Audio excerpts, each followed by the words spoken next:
Hello everyone, today I'm here to do a video that I'm really excited to film. So today I'm going to talk about my favorite friends to lovers romance. So with the romance book genre, there's so many subgenres. There's like that with any genre within books at all. Music, movies, all that kind of stuff. There's always genres, subgenres, sub-subgenres. We can go on and on. But anyway, friends to lovers falls under the romance genre. And basically what it means is these are books about friendships that have turned into something more. So I have a whole list of books that are literally about that. It was really hard to come up with these because I wrote down some and I'm like, they weren't really friends. They were just kind of nice at first. I wanted like, real friendships that took up the majority of the book, and maybe they were pining for each other, but they were still first and foremost friends. So hopefully that makes sense. I've done another one of these videos before where it was hate to love, where the characters really loved each other at the beginning of the book, and then by the end they loved each other. This one's like, they already like each other. They're friends, but there could be so much more with that. So there's a lot of books.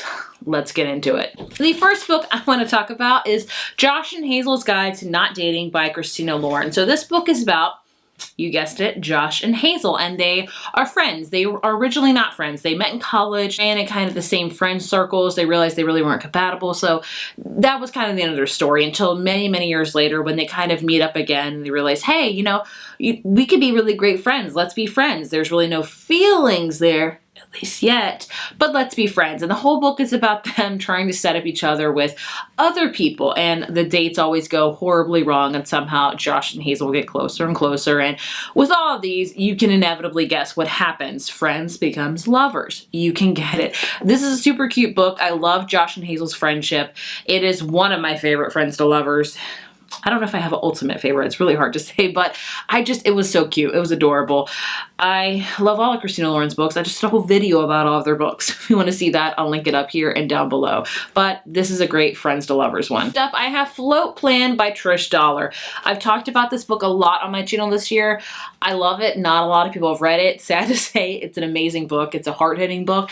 In this book, we follow a character named Anna who has just lost, a year ago, her fiance. And she's really grieving, and she decides to take the sailing trip they were always meant to go on together. And so she goes and she learns that she really can't do this all on her own. Like, she's not an expert sailor. So she hires this guy named Keen, who is an expert sailor, to kind of help her navigate. And so they become friends. It's definitely friends first for the good majority of the book. And eventually feelings do emerge. This book is a bit more serious, I would say, than more romance, if that makes any sense. But there still is romance in it.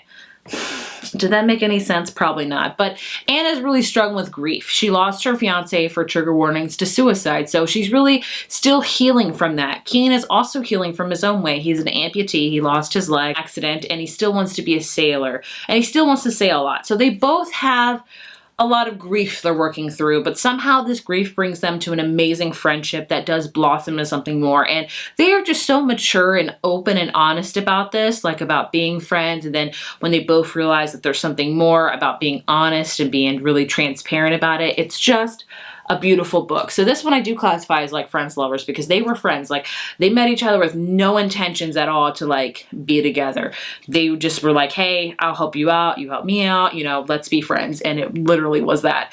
It's an amazing book. I think when you think of the whole friends to lovers genre, this year in particular, you're going to hear about the book People We Meet on Vacation by Emily Henry. This is literally the friends to lovers book, in my opinion. So in this book, we follow Poppy and Alex, who have been friends since college. They are very, very opposite with everything. Poppy is a very wild spirit. She likes to travel, she likes to do things, and Alex is very he likes being at home in his hometown and things like that. But, they decide, hey, every summer, let's take a couple weeks and go on a summer vacation together. And they've been doing it for years and years, until a couple years ago, something happens and they haven't talked to each other since. And so Poppy decides, hey, I'm going to reach out to Alex. I'm going to ask him to let's have one last kind of summer vacation together and try to patch up our friendship and, things like that. This one has, you can tell they're both friends, but they both have feelings for each other. They've had feelings for each other for so long, and it's just, the build-up. This is a great book for build-up. You're just screaming, be together already, we all know you want to be together, so let's just do it. This one's great because it has different time periods. You'll go back to 5 summers ago, 7 summers ago, and it kind of eventually gets to the 2 summers ago where this tumultuous fallout happened. It's a great friends to lovers romance. I loved it. It's definitely one of my favorites. I don't know, maybe by the end of this video I'll have a favorite. Right now, I'm undecided. Then we have Girl Gone Viral by Alicia Rye. This is her second book in the, oh my goodness, I forgot, Modern Love series, if I'm not mistaken. You don't have to read these in order. You can read 1, or you can read 3, whatever you want to do. It's kind of a companion series, so other characters from other books will be in the series, if that makes any sense. So in this book, we follow a character named Katrina, who is a very private person. She has her own security detail named Jazz, and he kind of just, you know, makes sure she's safe and things like that because a lot of things have happened to her in her past. So basically the book picks up with one day she's at a coffee shop and this guy starts flirting with her, and it's, you know, just kind of cute and all that stuff. And people just start like live tweeting the conversation with the hashtag Cafe Bae, and they're like rooting for them to be together, and it goes viral. And Katrina's very scared about that because she is trying to lay low for a number of reasons you'll figure out in the book. And so she gets very scared ultimately for her safety, and Jazz whisks her away to like his home, like peach orchard farm. I know, it's amazing. And this is a friends lovers romance because Katrina and Jazz are friends. Yes, technically Jazz works for her as her bodyguard, but they're friends. They always have each other's backs, and you know, you can tell there's a lot of like romantic tension, that they both have feelings for each other, but they're like, I don't want to put this friendship at stake. And it is a sugary sweet romance that will have you screaming like, get together already. You guys are perfect for each other. Like, let's just do this. I'm going to say every book.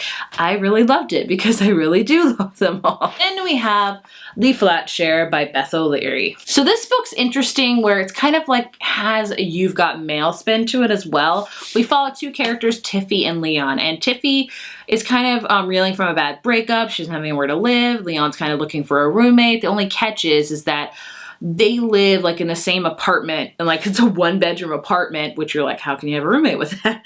They like share the apartment like through different times. So Leon is a night shift worker. He will take the apartment during the day where Tiffy is at work. So they just literally just switch off. Like he'll get home from work and then she'll be at work. She'll get home from work and he'll be at work. So they never see each other because they're on alternate schedules, even though they share the same bed. It's an odd situation, but I guess it works out for them. So, you know, basically they become roommates and they never really meet, and they start leaving each other notes like, you know, like, hey, dinner's in the fridge. Hey, this light bulb's out, you know, things like that.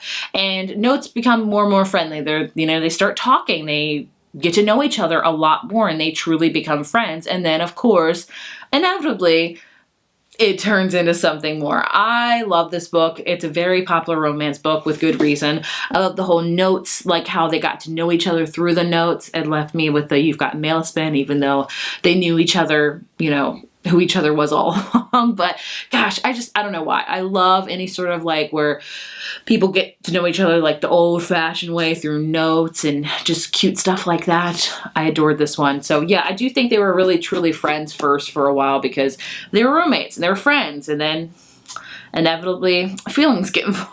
Next up, I have Take a Hint, Danny Brown by Talia Hibbert. So this is an interesting romance book where it falls under many tropes. This is a book that could be considered friends to lovers, but it could also be considered as fake dating. So when I have my fake dating video up one day, don't be surprised to see this in there because honestly, it fits both tropes perfectly. So in this book, we follow a character named Danny, who's like a professor, super smart, and she's really good friends with kind of the security guard at the front desk, Saphir, and they've always, you know, talked, they're always friends, things like that.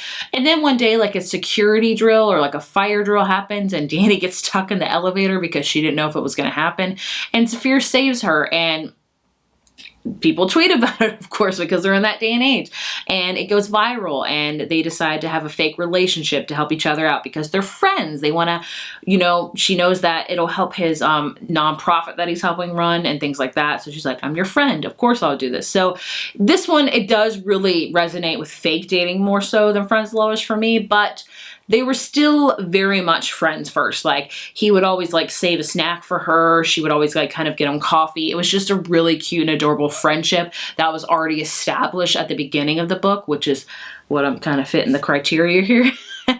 Hopefully that's okay. I think it is. But Any one of these books by Talia Hibbert. The Brown Sisters books are great. Then I have Things You Save in a Fire by Catherine Center. This is one of my favorite romance books, and I do consider it a friends to lovers book. So this one follows a character named Cassie, who is a female firefighter, which is awesome. She lives in Texas.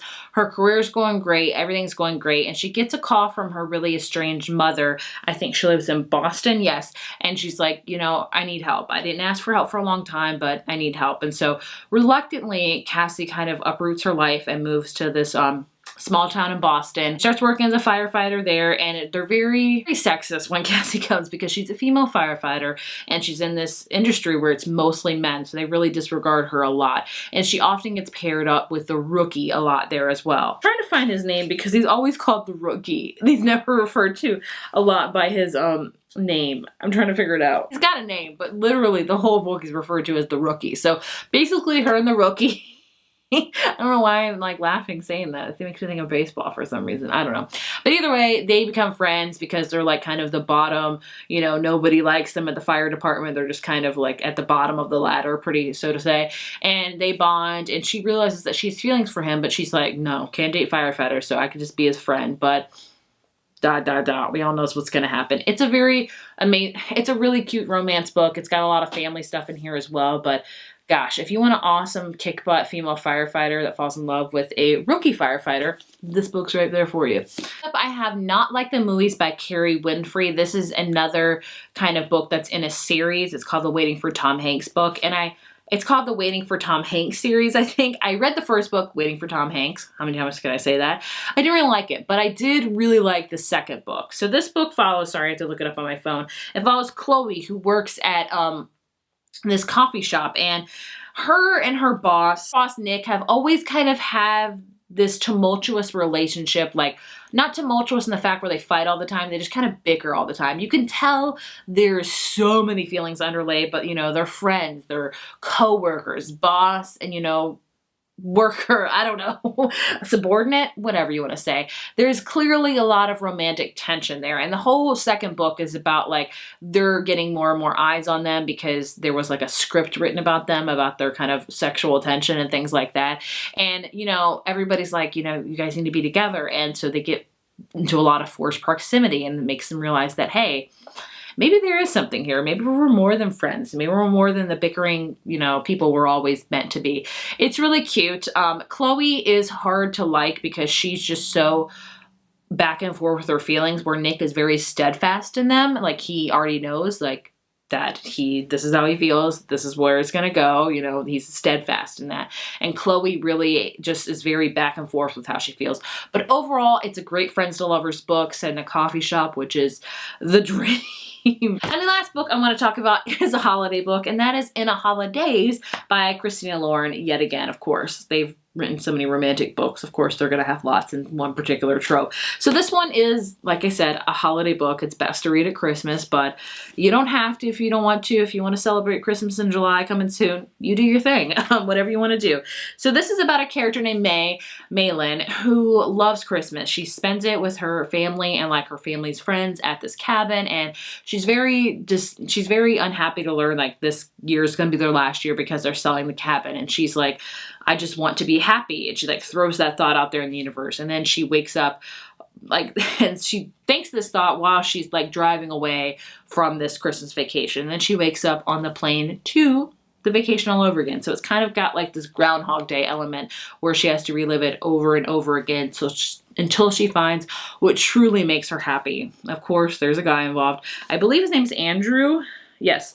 And they've been childhood friends for forever. She's had a crush on him for forever, but there's never been that line that's been crossed because of certain things. And so maybe she learns this is what's truly is going to make me happy. It's an adorable Christmas read. I do recommend reading it around Christmas because, you know, put you in the Christmas mood. But like I said, you don't have to. There's no rules when it comes to reading books at any time of the year. do your thing. But either way, it's a great friends to lovers book. There you have it. Those are all of my favorite friends to lovers book recommendations. I'm sure I'm going to read a lot more and have a part 2 to this at some point, but these are just what I've read recently over the past few years and that I think are an amazing friends to lovers books. I would love to know if you've read any of these and what are your favorite friends to lovers books. Did I not mention any that you love? Please leave me recommendations down below. Thank you guys so much for watching, and I will see you in my next video. Bye.